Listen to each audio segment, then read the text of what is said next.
10 টাকা গ্লাস, তাই তো? আর এক গ্লাস দেন, দেখ কয়টা খাইতে পারি। কয়টা গাছের রস? 5টা। কত গ্লাস হয়? 100 গ্লাস। 100? তাহলে প্রতিদিন 1000 টাকা। 1000 টাকা খরচ হয় কেমন? খরচ না, খরচ হয় কয় টাকা হয়?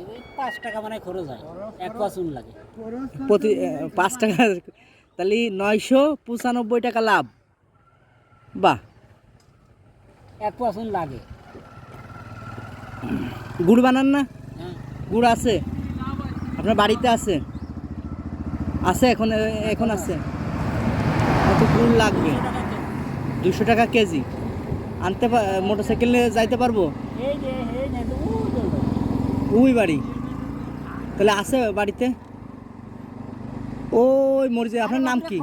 আরে এই যে হেনে গেলি নিয়ে এসে দিচ্ছি। ও আচ্ছা আচ্ছা আচ্ছা আচ্ছা। 5-7 কেজি যা লাগে দিয়ে যাবে। কয় কেজি নেবে?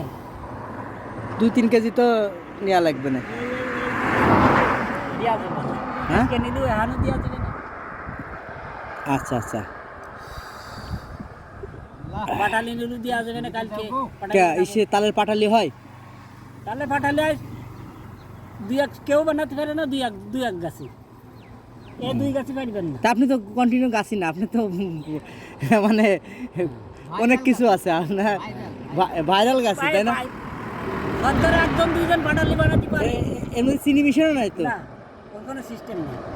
সৎকারে 1-2জন বানাতে পারে পাটালি, তাছাড়া কেউ পারে না। যাক যাক, মিষ্টি আছে, অনেক মিষ্টি।